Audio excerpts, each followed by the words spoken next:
prix carburant bi bettul benn sénégalais parce que Ousmane Sonko annoncé ne ko 2 fois wax na ko 2 fois avant muy jugee bopp primature Ousmane Sonko wax na ne carburant bi njëg li dana yokk benn Birame Souleye Diop mi nga xamante ni moom moo yoroon énergie ak pétrole annoncé woon na ko ci benn émission bu mu doon def RSI je crois annoncé woon na ko fa maître Bamba Cissé annoncé na ko benn xawma ñaari yoon donc gouvernement wu Ousmane Sonko annoncé woon nañu ne fii ak décembre carburant bi dana yokk. même Birame Souleye. waaw mooy Birame Souleye maître Bamba Cissé ak Ousmane Sonko. annoncé nañ ko ñoom ñëpp waxoon nañ ne fii ak décembre carburant bi dina yokk wax nañ li tax carburant bi di yokk waxoon nañu guerre bi nga xamante ni moom moo am ci bitim réew dafay affecté li nga xamante ni moom mooy prix wu carburant beeg yooyu noonu jamono ji ñu koy wax sax guerre bi ci la gënoon takkarnaasi ñu tëjoon Detroit d'Ormuz donc ñoom ñëpp annoncé woon nañu ko bi ñu ko annoncé ñun fii nee nañu leen woon yokk bi ngeen xam ne ay loolu. bi ñu wàññee carburant bi ñun waxoon nañu ko ne woon nañ leen yéen ngi wàññi carburant bi waaye yéen ngi ko yokkaat ndaxte wàññi bi ngeen ko wàññi nii gafak ak Sénégal mënu ko téye. antanuñ ko subvention yi li ngeen bëgg yokkaat subvention yi parce que bu ñu wàññee dañuy yokk subvention. alors Macky Sall ci intelligence am fexe na ba giiru mandaawam amuñu problème mu yokk ak wàññi carburant parce que dafa xool li carburant di jar ci bitim réew ak ci sous-région bi. mu gis ne dëkk yu bari lu ci mel ni Nigéria dafay yokku tey 1000 francs mu wàññi tey 2000 francs bu subaa mu yokkaat instabilité boobu Macky Sall xam na ne instabilité prix baaxul ci Sénégal dañuy génn léegi xeex dal ci kaw moo tax mu defoon ko subvention ba pare maintenir ko ci benn prix mu ne prix bi du fi wàcc li fekk maa ngi ci bopp Sénégal et prix boobu noonu ba bi muy jugee ci bopp réew mi prix boobu moo doon dox. donc Macky Sall a su tenir li nga xamante ne moom mooy ces prix là ñii bi ñu ñëwee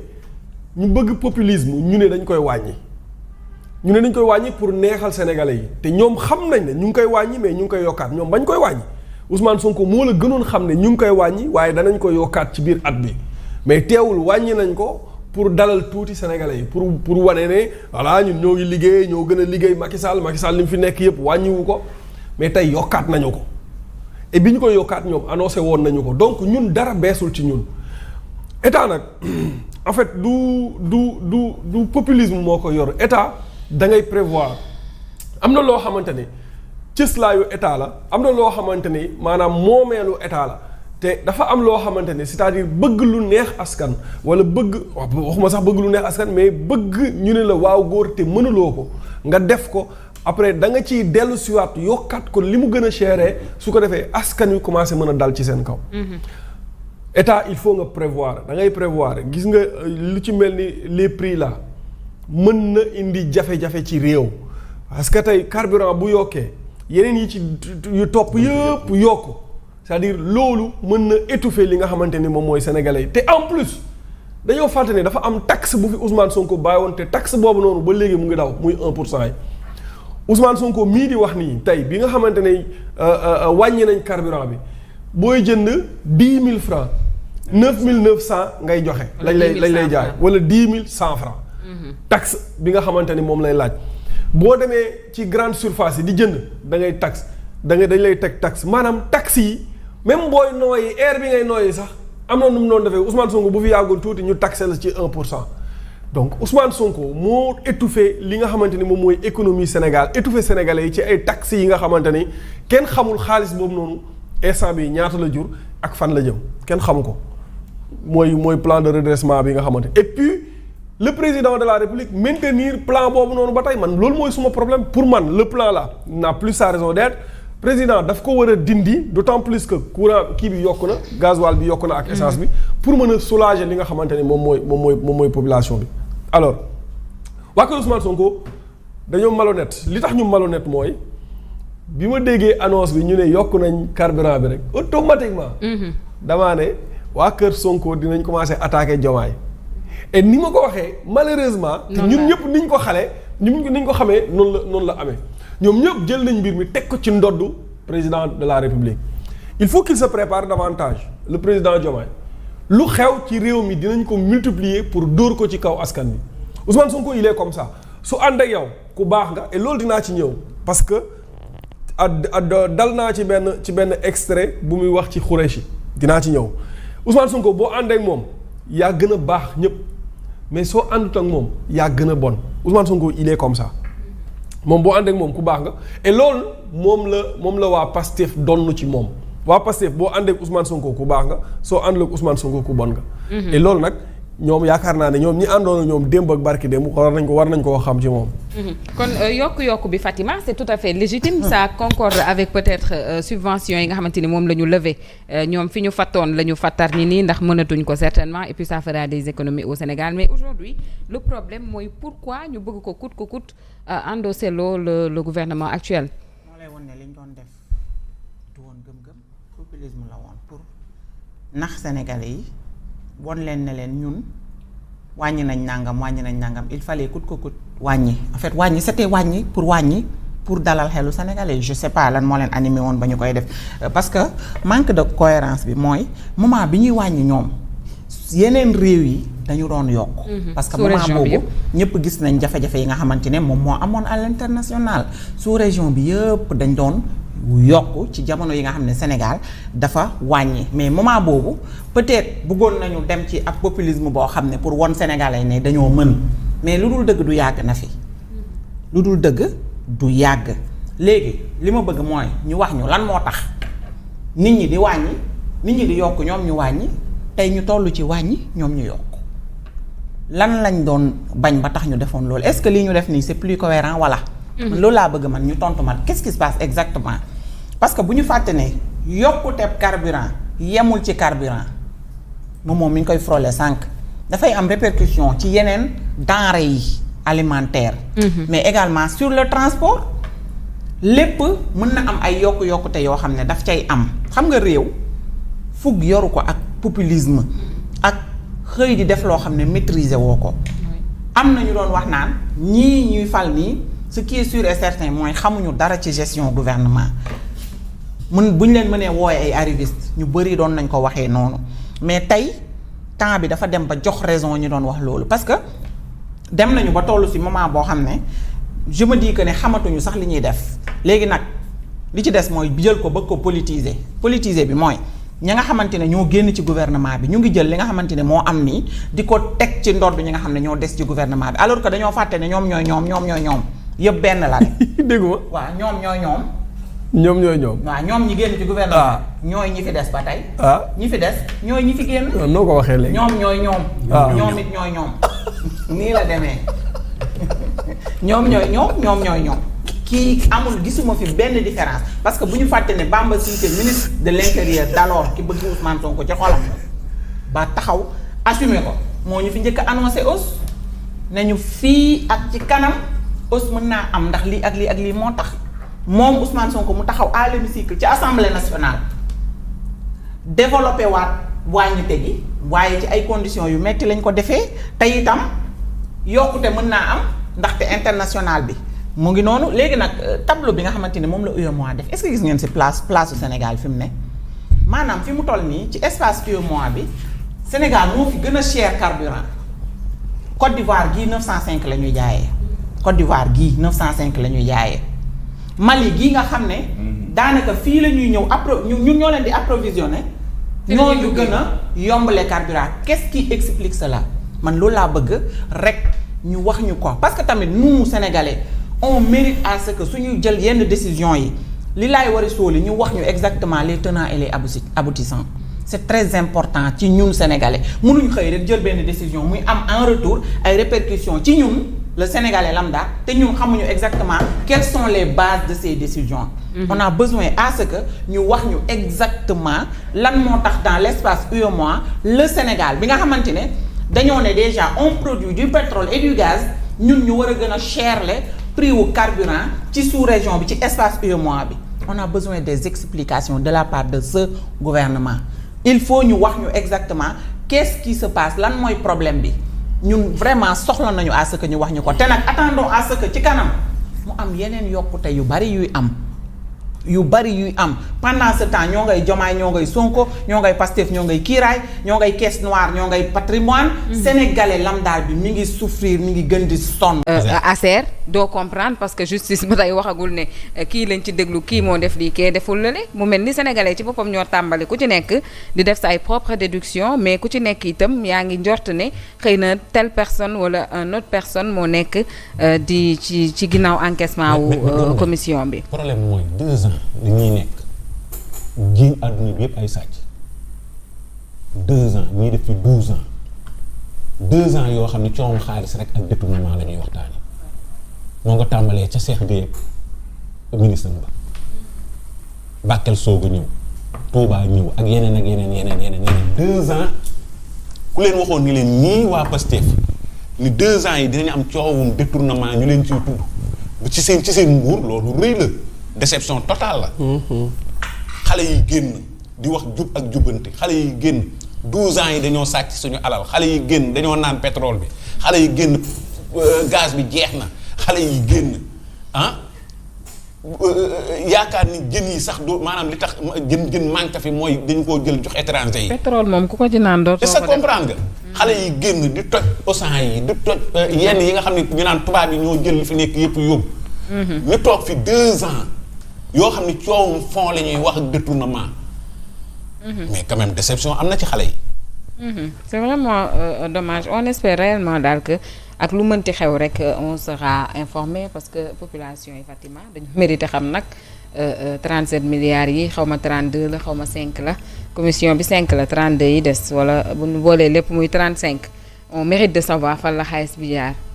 jàpp naa ne daal ani xaalis bi c'est la seule question que les 18 millions de Sénégalais se posent depuis le début de cette histoire. xaalis bi rek la ñuy laaj de man de yàgg naa leen ko wax benn question moo fi am mooy. ana Badara Gadiaga moo naan ana xaalis bi mënuma concevoir un journaliste jàkkaarloo xoose te mënoo koo laaj xaalis bi nga encaissé lan moo la teree électrifié man loolu question boobu lu tax man nit kii laaju ko xoose. boobu grand affaire du ko c'était pas fàtte. une interview c'était une opération de communication c'est une communication. xam nga interview journalistique ak communication ça dafa am la communication. mais le gars il vient quotidien bi même jour bi ñu enregistré ma ne quotidien bi. dafa dem gis xoose à part télé bi. non c'était une. mais quotidien bi génnee na lu yàgg. 2 jours après interview bi di dañ ko enregistré ça a été enregistré quotidien bi génnee 2 jours après interview bi génn mais c'est la même interview. mu ngi mel ni par exemple par exemple ñu ni kenn par exemple Ousmane Sonko dafay def interview groupe des médias. waaw mu ñëw organe yëpp ñëw toog mu ñëw ñu interview ba pare après tribune génnee ko ba pare 2 jours après dañuy may primeur tribune waaw après 2 jours après Sen TV ñëw teg ko après teg ko ci rajo bi ça se passe comme ça. pourquoi j'ai pris l'exemple d'Ousmane Sonko man tamit te xam naa ne du ñëw def fii interview. xale bi nee na enquête parlementaire yi dañ cee fàtte ASER on est ko Amadou Ba nee na mu ngi ci yoon ba pare. Amadou ko wax de. waaw Amadou Ba nee na une affaire qui est déjà entre les mains de la justice. mais ñoom biñ nekkee ci xolal gis nga. nañ ci génne enquête nañ bàyyi di lëndëmal xelu askan wi. Thierno Alassane Sall mii député bind na proposition pour ñu def enquête parlementaire boobu enquête bi commencé gul. ils ont refusé ils avaient refusé loolu il faut ñu wax ko sénégalais yi. buñ ne enquête instant bi pôle financier mu ngi def enquête wala DIC mu ngi def enquête yooyu yaay mais nañu wax sénégalais yi ne avant enquête bi di tàmbali Thierno bindoon na pour ñu def enquête parlementaire loolu daaw la ñu bañ ba tëdd ci naaj bi. ak Pape Djibril Fall. Pape Djibril Fall. mais loolu duñ ko wax dañ koy occulter. merci beaucoup ñu dañoo bañ ba tëdd ci naaj bi. léegi après tey ñu bëgg ñoo rey naan ñu ay lu nekk ci yoon duñ ci ubbi enquête parlementaire xanaa tey lañ mën a wax lool gis nga ñii ci tappale képp lañ nekk et les Sénégalais sont en train de souffrir ñu nekk di non mais. boo pendant ce temps en tout cas c'est un crime de. non ce qu'ils ont fait là. oui. c'est très grave ñàkk yërmande la inhumain. non c'est inhumain. c'est inhumain nit ñu amul courant nii ñëpp. et puis ci noonu la ñuy. da ngay dem ci village yi ñii am nañ courant ci projet bi wala ci beneen projet parce que y a beaucoup de projets mais village à 5 kilomètres village bi nga dendal amul courant ñun par exemple notre exemple ñun avant ñuy am courant village bi ñu dendal am na courant ñun yàlla def na ne fi mu toll nii am nañ courant mais village bi ñu dendal ñun bi nekk après suñu village à 5 kilomètres mais amul courant te ci projet bi la bokk. parce que ñoom dañ doon xaar 37 milliards yi ñoo leen war a leeral. léegi village boobu amuñu courant fi mu toll. 37 milliards lënd na la. waaw. te ñoom ñu ngi doon yaakaar ndeysaan ñu ngi doon yaakaar ne balaa 2026 ñoom it dinañ gis courant. xoolal seen yaakaar tas. imagine yaakaar bu tas boobu ñaata village nga ko def ci àdduna bi. non quand même. C'est vraiment très dommage. Pendant ce temps aussi Ndiaga Dakar est sous les eaux Thiès Touba ñoom taw yi am ci ñaari fan yi ñu génn vraiment daf leen affecté bu baax a baax. Et puis on ne comprend pas pourquoi chaque année c'est la même chose saa yu nawet ñëwee mu taw ñaar ba ñetti yoon am ci ay dëkk yoo xamante ni daanaka dañuy inonder sur le coup est-ce que amul ay politique d'anticipation yoo xamante ni bu ñu ko defee xëy na année prochaine dinañu mën a artu population yi ci coowal sinistre ak inondation problème gis nga politiciens yi lu ñuy suul du sawaruñ ci maanaam xaalis bu ñuy suul sawaruñ ci lu nit di tëg bët li ñuy sawar. inondation yi bu ndox mi woowee ñu teg ci bët de wala. Touba gas nañu waaye kenn def fa dara gas nga moo mujj màbbale yenn kër yi den doon ak moom maanaam sawaruñu di suul xaalis seen problème mooy nañuy tabax lu nit di gis naan diwoo ko fi def xam nga loo def loo tabax ba suul ko loo suul. waaw kenn gisatu ko sawaruñ ci mën nañoo nag la paa ba waxoon dañuy ñëwee mais que c'est que joxe ay rendez-vous wax a wax pare nañ si. ba nawetu déwén ñaata yoon la délégation jógee Dakar dem Touba ngir régler mëndu Touba bi ñaata at ba ci kii am na ku taxaw benn ministre bu taxaw ni nawet bii du sama nawet. waaw dañ koo doon waaw. ñuy yaakaar ni moom bu nawetam ñëwee dina régler mëndum Touba tey la Touba gën a am ndox tey la Touba gën a nekk ci jafe-jafe. gis nga bor bi leen Touba defal ñoom li ñu si waroon a fayee waa Touba waxuma la leneen de mooy ñu régler problème mu mëndu Touba bi rek ñu xam ne li Touba àndoon ak Pastef yëpp Pastef andi na leen solution benn boo xam ne Touba mën nañ koo lim moom mooy régler na mëndum Touba bi. foofu rek lañ mënoon a fayee bor Touba. xoolal Thiès démb. loolu. xay yaa ngay daanu grande mosquée bu kër maam Alaaji nga xam ne dañuy waajal gàmm. fu ne taalibe yi di jóge ci diaspora bi di jóge ci biir réew mi ak bitim réew di ñëw biir kër maam Alaaji foofu dafa mënd am mënd te li ma leen la politiciens yi du ñu suul xaalis gis nga canal bi jaar kër maam Alaaji sax dañ koo ñoŋal tuuti pour nit ñi xam ne canal la maanaam suuluñu lépp. ngent. ouais rond-point ngent. jëm biir ngent bi nawet bi di ñëw dañoo génn def ay banderole wallaay boo demoon ngent bu tawee ba pare da ngay fi nit ay dégg la. non. ñu génnoon bi nawet ñoom ñu xam li ñuy dund bu nawet bi ñëwee génnoon takk ay bracelet ay bracelet yéegal ko wax a wax yuuxu xam nga fu ñu mujjee maire ba Babacar Diop moo ñëw dalal seen xel andi équipe mesuré fii wax fii jeex na. daaw. ren gii bi nawet bi di ñëw laa la wax. te lañ ko namm. am na fas boo xam ni ku courant bee ko rey. xay yi bi fête de l'indépendance bi di ñëw xam nga nu ñu def dañoo am xay yoo xam ne dañ ko doon daggaat gor ko. yenn dégâts yi nga mën ko limiter mais le problème en est que mbirum inondation régler ko évidemment dafa soxla xaalis bu bëree bëri parce que il y a tout un réseau d'assainissement qu'il faudra mettre en place il faut irriguer l'eau mu mën a dem peut-être dans les zones où il y a de la mer entre autres pour ndox mi di fa mën a dem ainsi de suite loolu moo taxoon projet de gestion des eaux pluviales et d'adaptation au changement climatique mu tudd projet am solo ba léegi c'est vrai que ñu ngi koy continuer di ko def mais li gën a am solo moom mooy il faut comprendre que mbirum inondation lu ko ëpp lu koy indi mooy suuf bu màndi moom moo koy indi il y a ce qu'on appelle la remontée de la nappe phréatique et loolu bu amee ndox mi bu tawee évidemment bu amul ay yoon pour réussir pour dem mais l'eau stagne et ndox mi bu stagné woo looloo waral muy dugg ci néeg dugg feneen ak feneen parce que y a pas un réseau d'assainissement et tombé naag suuf sa mandi bu ko defee l'eau stagne ndox ma foofu lay dal parce que mënatul infiltrer wu dugg ci biir suuf mi. Maintenant pour le cas de Touba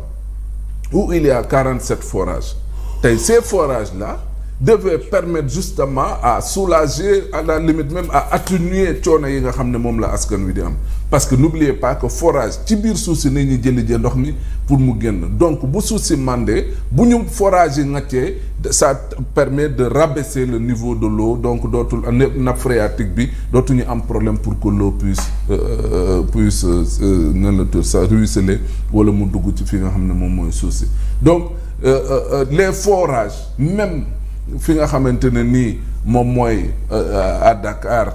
surtout une partie de la banlieue li ci ëpp forage yi nga xamoon SDE moom moo ko fa defoon pour ñu doon alimenter justement les populations ces forages là pourquoi pas mënuñu ci liggéeyaat ak SDE pour que ces forages là ñu mën ko remettre en service bu ko defee bon c'est vrai que maintenant en banlieue metteetul noonu parce que Wade a beaucoup fait Macky également a beaucoup fait mais le problème en est que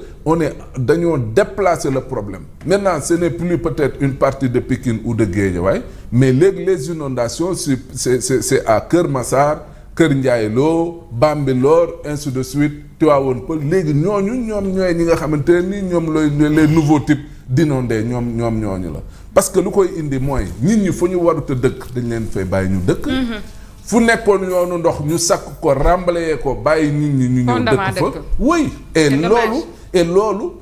l'État est mooy le premier responsable parce que à travers ces services des domaines ak cadastre waroon nañ mën a xam il y a des zones non identificantes yoo xamante ne nii ma foi kenn waru fa dëkk mais si vous laissez les populations ñu ñëw dëkk fa ñu ñëw tabax fa obstruer le passage de l'eau mais après day am ay problème forcément loolu mooy problème et c'est le même problème bu am à Touba les gens habitent nu leen neexee sancaan yeeg ñoom seen xamuñu ne fii yoonu ndox la xamuñu ne fii nii waruñu fi dëkk ainsi de suite et finalement les inondations bu ñu ñëwee da leen di indil problème donc jàpp naa ne li gën a am solo c'est le travail en amont qu'il faudra faire mooy les zones yi nga xamante ne nii kenn mënu fa dëkk parce que yoonu ndox la état mën a veiller à ce que kenn bañ fa dëkk ñi koy njuuj njaaj ak les bandits fonciers ñeneen ak prédateurs ñoom ñëpp que l'État puisse prendre ses responsabilités pour que dans ces zones-là kenn bañ fa dëkk bu ñu jógee ci loolu les réseaux d'assainissement benn bu ONAS il faut les refaire surtout zone HLM Médina ainsi de suite dafa vétus beneen bi mooy que l'on puisse quand même accepter de mettre beaucoup de sous ci li nga xam ne mooy li jëm ci suuf Ndiaga la rappelé tout à l'heure les politiques ñoom lu ne fàng dajj nañuy bëgg boo amul volonté réelle pour nga régler problème inondation day poser problème et même pour cas de Touba moo war a gën a yomb tu peux pas avoir Touba ca kanam qui est un bras à la fois même financier technique et boole ci ak capital ressource bu am solo ñoo xamante ne ni boo soxla woon ay nit pour ñu gasal la jàppale la bàyyi fa àll gi ñëpp taxaw le cas de Touba véritablement jàpp naa ne mun naa am solution et nu mu gën a gaawee. c'est très important Fatima loo ci yokk Momo Cissé. gars yi wax nañu lépp sauf que fàttali rek. te léegi xale bu nekk sa koñ yaay xool nooy dimbalee sa bopp ak sa waa koñ pour génne leen ci ndox mi alors que c'est pas de leur ressort. ci biir taw bi da ngay gis ci TikTok yi ay live yoo xam ne. xale yaa ngi jàppale mag te loxo seen loxo yi la ñuy. voilà les jeunes commerçants électrocutés à Touba daf doon évacuer les zones. oui. di évacuer ndox yi muy dem. maa ngi leen gis soluñu gant soluñu dàll ay bot mais ci dañuy ubbi canal yi gas ak seeni loxo. bon loolu nag man pour man les collectivités aussi dañ ci état dafa war a dimbale collectivités yi def leen ay dotation su ko defee collectivités yi aussi ASC yi wala comité de quartier yi ñu dem ci ñooñu jox leen des éléments yu nga xamante ni koñ bu nekk jeunes yi fa nekk di dimbale nit ñi pour ñu évacuer ndox bi ñu jox leen peut-être ay jumtukaay ay gants comme ni ñu koy waxee ak ay râteau ay pelle ay brouette et tout ça yooyu noonu ngir ñu mën leen a ay même bu dee benn koñ bu nekk wala benn quartier bu nekk dañ fay samp sax aussi benn moto pompe xam nga moto pompe yi sax gisatuma leen xam nga daan nga gis ay moto pompe yoo xamante ne nii mooy yi am raakool bu gudd. mais yooyu man je ne les vois plus je ne comprends pas. Ben ça c'est plus des solutions conjoncturelles en fait. waaw mais l'idéal c'est d'aller vers des solutions structurelles. Parce que mooy régler définitivement le problème la problématique des mooy caniveau yi ñuy def ci trottoir les motos pompes tu les retrouvais plus bu ñu déclenché woon plan Orsec. ci ngay gis moto pompe yeeg sapeur yeeg ainsi de suite le génie militaire bon si vous voulez l'armée ñu mobiliser leen pour justement ñu mën a surtout yoon tali yi nit ñi di jaar la corniche VDN 3 jëm amoo VDN bii nii yenn ci ay parti sama yoonu wakaam bi mais day taa guddi gi foofu noo fay jaaree Fatima nga ne ci oto dëkk bi ni mu wóor a dee nga ñëw tali yëpp am ndox sa oto fay ci biir ndox mi doo génn doo toog ci ndox mi li population souffre doo génn ñu agressé la doo toog ci ndox mi ces questions là ce sont les questions essentielles yu ñu war a waxtaanee ak ci gouvernement bi mais en fait assemblée mën na proposer mais le gouvernement ci seen jëmmi bopp sànq am na ko fi wax mooy ki waxoon ne nawet du ci nawet du suñu nawet ça c'est des déclarations irresponsables daa juumoon Ndiaye la sant nag daa juumoon Seex daa juum léegi xam nga bi gouvernement bi changé ak léegi li ñu waroon a njëkk a nekk seen priorité que di tontonte ak Ousmane Sonko mooy de proposer de dire aux Sénégalais que bu ñu yeggee ci ay inondations état bu Sénégal nii la ci bëgg a taxawee ak nii mais ba léegi nii amul benn piste de solution boo xam ne gouvernement bi dégagé na ko en fait pour lutter contre les inondations parce que inondation mënta ñàkk dina am parce que nawet bi tàmbaleegul li taw démb rek saawaay bu ko tawaatee ñaari yoon ñetti yoon saawaay ba moytu ñu lóor alors maintenant wala gouvernement day toog ba ne kët ne jon mu déclencher plan Orsec dépenser des milliards alors qu'on a un problème de fonds yi fi nekkoon ñu ngi koy jiiñante kii naan maa ko dugal fii kenn maa ko dugal fële fonds yooyu noonu léegi yow pendant que yow daaw ak daaw jéeg ñu ngi bëgg a dee ci ndox mi yaa ngi jël ay fonds di dugal ci sa poche di dugal feneen léegi nag man ce gouvernement là il faut que mu xam li nga xamante ni moom moo koy xaar li koy xaar gis ngeen Ousmane Sonko il faut régler son problème affaire enfantillage yi muy def nii ça il faut le régler et c'est le président de la République qui doit le régler maintenant le gouvernement dirigé par Al Aminou Lo dañu am responsabilité responsabilité bi ñu am mooy nawet baa ngi nii ñu nekk di dund nii waxuma la baykat yi mais les citadins nan la ñuy fexe ba nekk ci jàmm pour su tawee ñu mën a dem liggéey c'est qu'au Sénégal ngay gis mu taw liggéey du am nit ñi du liggéey parce que su tawee doo am foo jaar benn ñaareel ba balaa ngaa xalaat foo jaar mais sa kër mu ngi fees dell ak ndox donc au lieu que ngay dem di liggéey da ngay évacuer les eaux maintenant nag boo jugee ci ñi nga xamante ne ñoom ñooy les citadins nan lañ mën a def pour soulager leen mais nga dem ci àll bi seen nawet bi nga xool nan nga leen mën a jàppale ba nawet bi wuuteeg nawetu daaw bi mais dara amul dara loo dégg problème urbanisation. oui te ñoo ngi ci période gàmmu boo demee Kaolack xam nga. waaw barki démb Medina Baye dafa fees mais ñi gàmmu ñëpp xam nga gàmmu mën nga ko defee fu ne boo demee Touba aussi la même chose. Rebelote c'est vraiment très très dommage fi ñu toll nii ci degré de souffrance métit ak naqar en plus de la conjoncture vraiment compliqué j'espère réellement que suñu autorités yi ñu jiite Fatima dinañu xàmmee les urgences de l'heure ñu taxawal ñu ci rek après ñun bu ñu saafaraalee lii yëpp sax après mën nañ dellu ñoom ci seen yu ne nii ñun garaawul mais daal ñu dimbali dëgg yàlla ñii yor nañ solution inondation yi te ñoom sax solution lépp la ñu waxoon ne am nañ ko ñoom dañu waxoon ne ñoom am nañ solution problème Sénégal yëpp am nañ solution amoo livre bi PDF ma xool ndax moom laa même inondation képp kese boobu sax mën nañ ko solutionné ba pare bëggoon wax ne ñoom am nañ solution Sénégal yëpp ba pare gouvernement bi war a solutionné kay day fekk projet am mais gouvernement c'est quoi le projet problème gis nga politiciens yi lu ñuy suul du sawaruñ ci maanaam xaalis bi ñuy suul sawaruñ ci lu nit di teg bët li ñuy sawar inondation yi bu ndox mi woowee ñu teg ci bët de wala Touba gas nañ waaye kenn def fa dara gas nga moo mujj màbbal yenn kër yi dendoon ak moom maanaam sawaruñu di suul xaalis seen problème mooy nañuy tabax lu nit di gis naan diwoo ko fi def xam nga loo def loo tabax ba suul ko loo suul. waaw mooy kenn gisatu ko sawaruñ ci. mën nañoo nag la paa ba waxoon dañuy ñëw mais que c'est que joxe ay rendez-vous wax pare nañ si ba nawetu déwén ñaata yoon la délégation jógee Dakar dem Touba ngir régler mëndu Touba bi ñaata at ba ci ki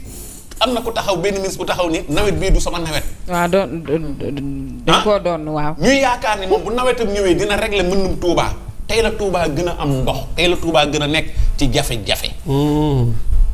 gis nga bor bi leen Touba defal ñoom li ñu si waroon a fayee waa Touba waxuma la leneen de mooy ñu régler problème mu mëndu Touba bi rek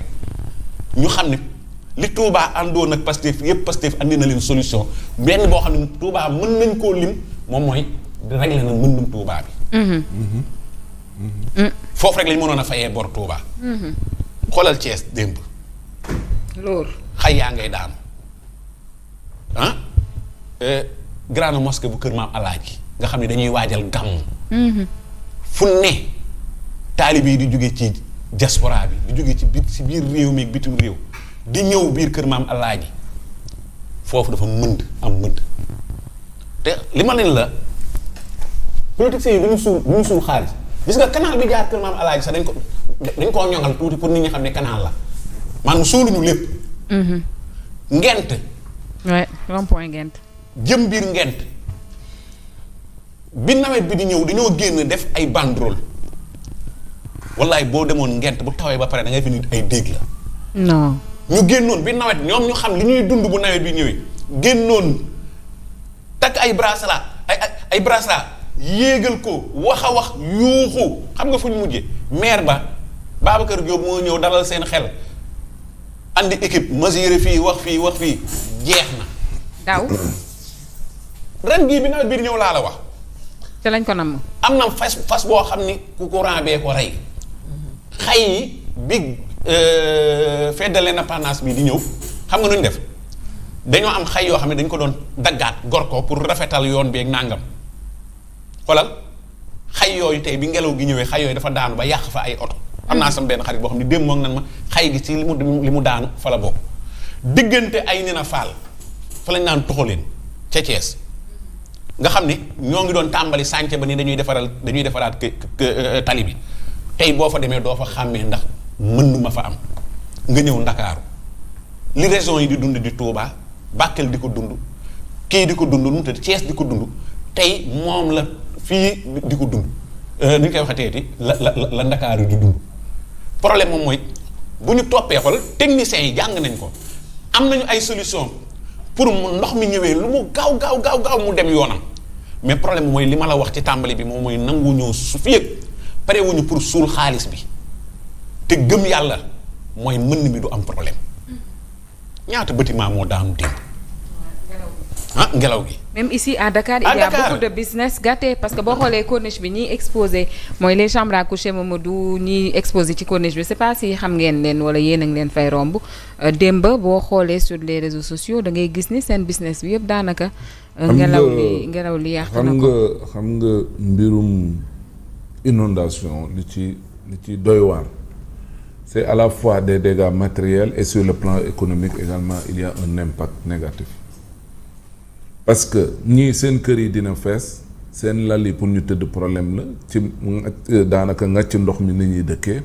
avec la prolifération bien sûr des maladies ainsi de suite environnement bi nga xamante ni daanaka yàqu na seen liggéey day yàqu et forcément le trafic est affecté nit ñi bu ñu waree liggéey du ñu mën a liggéey fi nga war a liggéey jee yaa ngi ngàcc fi nga war a liggéey yaa ngi c'était le sauve qui peut ainsi de suite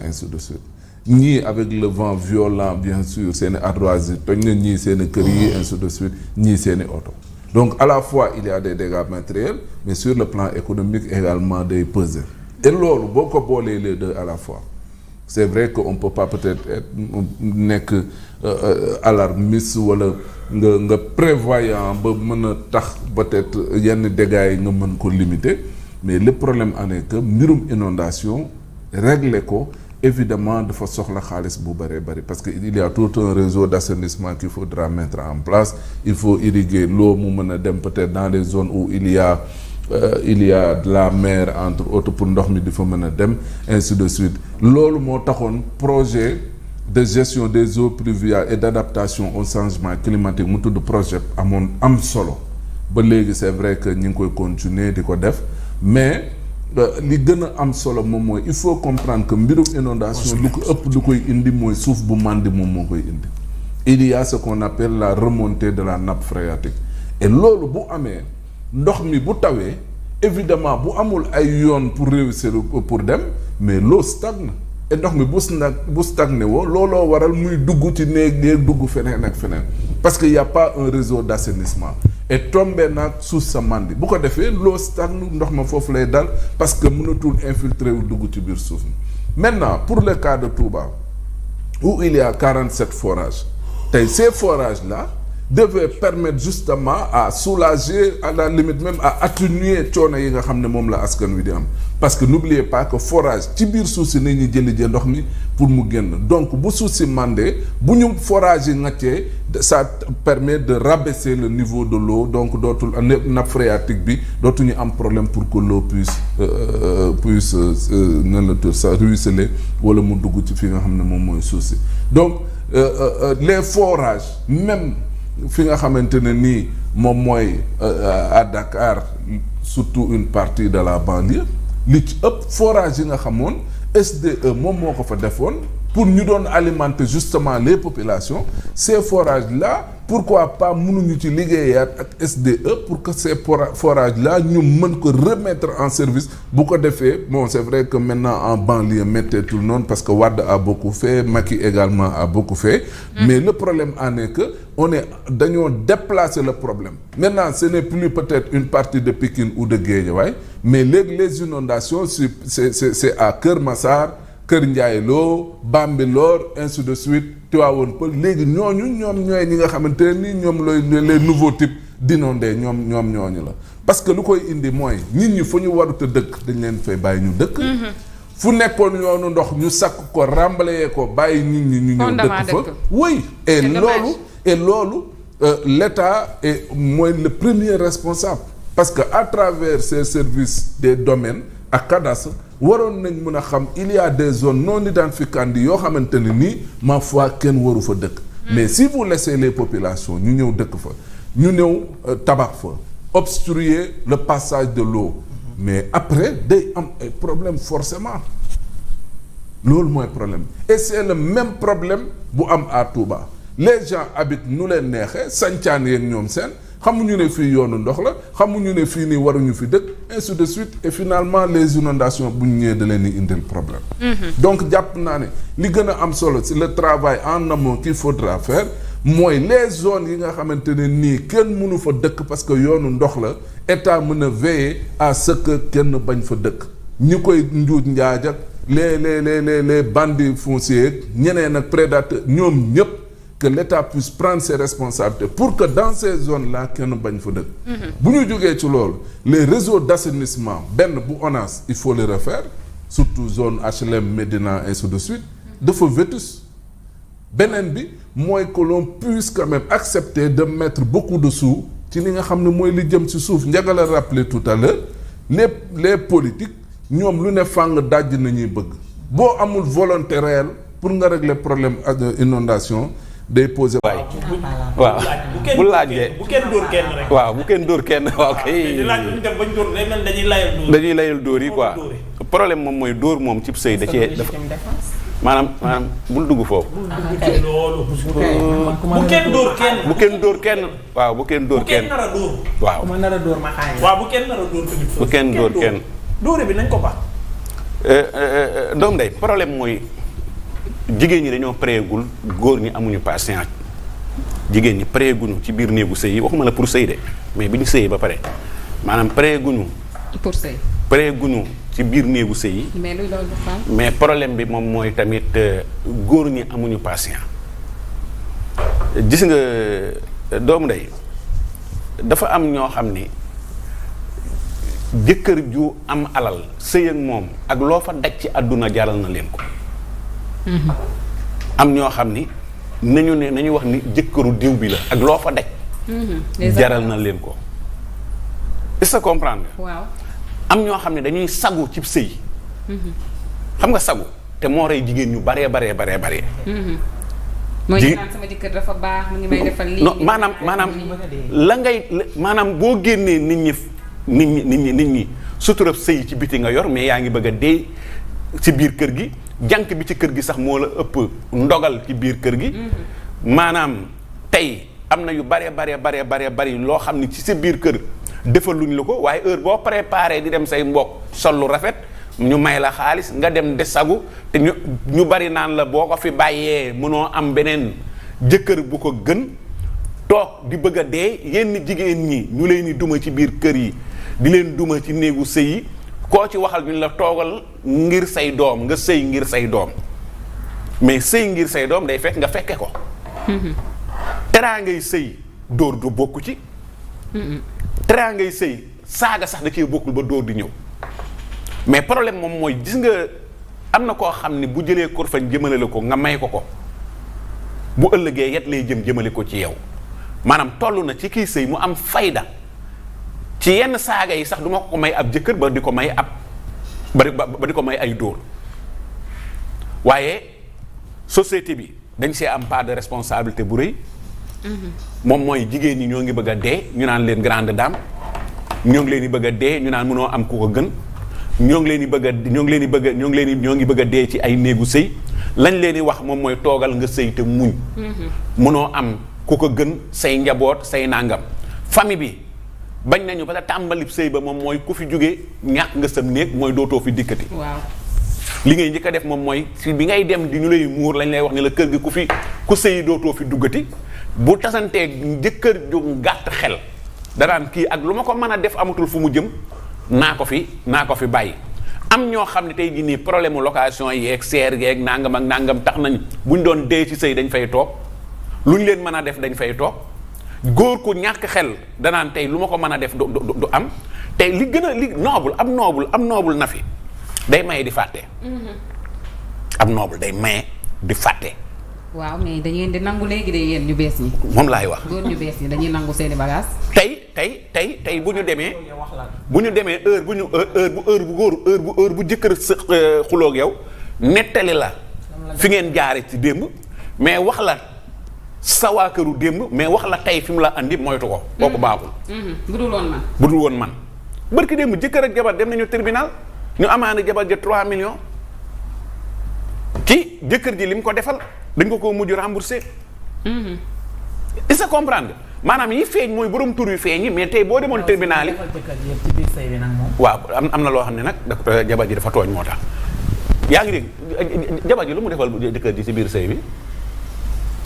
bu leen dugg foofu bàyyi ma ko ne défendre jigéen. yaa ngi dégg. góor ñi ngay défendre.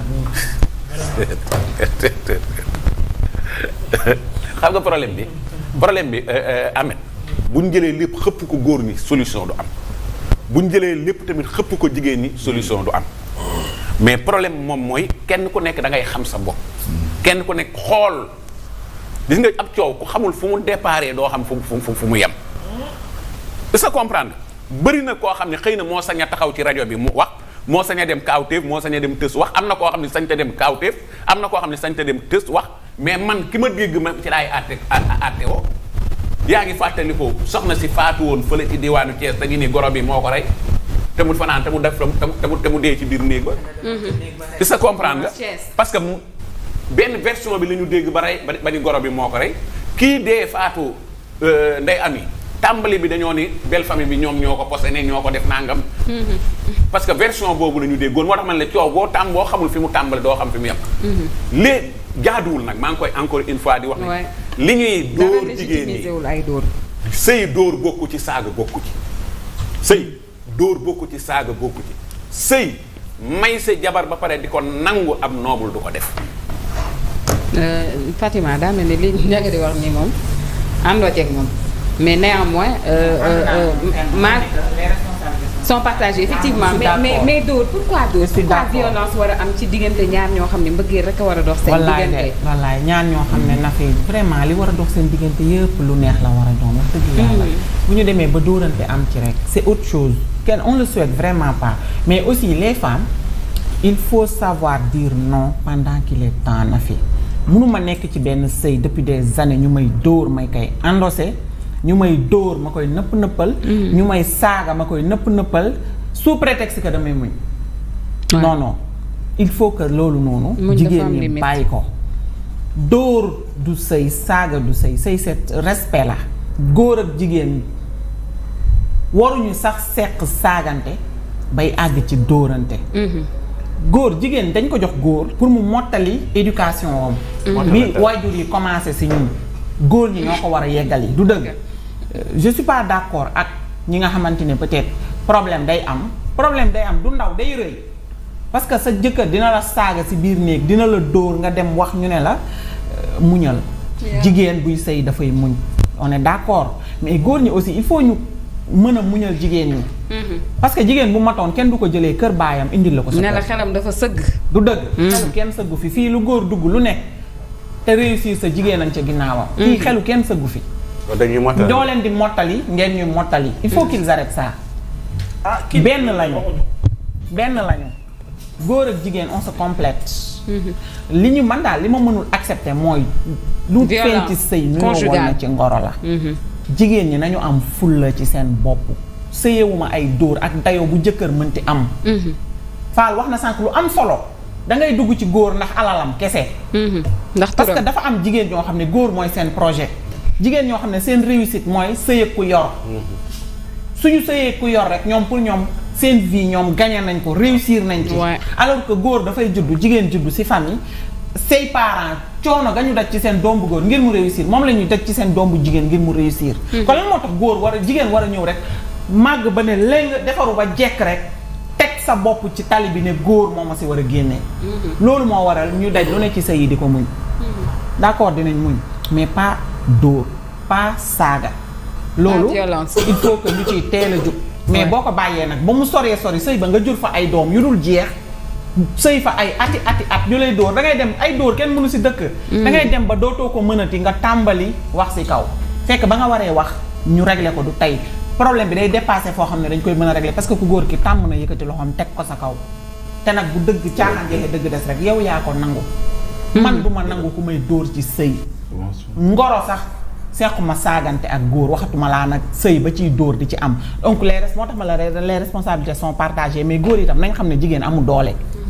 jigéen du pour dóor ki nga xamante ne nii boo demee sonn ñëw moo lay toppatoo ki nga xamante ne nii booy bànneexu si moom nga jëm kooku waroo yëkkati sa loxo di ko teg ci moom naan da nga koy dóor sëy muñalante la ñaari way dencante dañuy muñalante loolu mooy sëy nañu bàyyi xol yu gaaw a jóg gis nañ fi ay góor yu jigéen yu mën seen jëkkër ndax man moom ku ma dóor la wax dëgg fa yàlla boo ma dóoree dinaa la dóor soo ma gaañee dinaa faju boo wér waaye dinaa la gaañ damay fayu kon du ma bàyyi benn góor mu di ma dóor ak doole boo mënti am nag dama lay jaay sama bakkan nga rey ma mu jeex damay songe waaw wax dëgg yàlla du ma la bàyyi nga rey ma parce que bakkan nag benn yoon dong la ko yàlla di jox nag lu tax ma lay bàyyi nga rey ma ba pare dem takki keneen da ngay songaat jigéen ñi nañu bañ on est faible d'accord góor ñi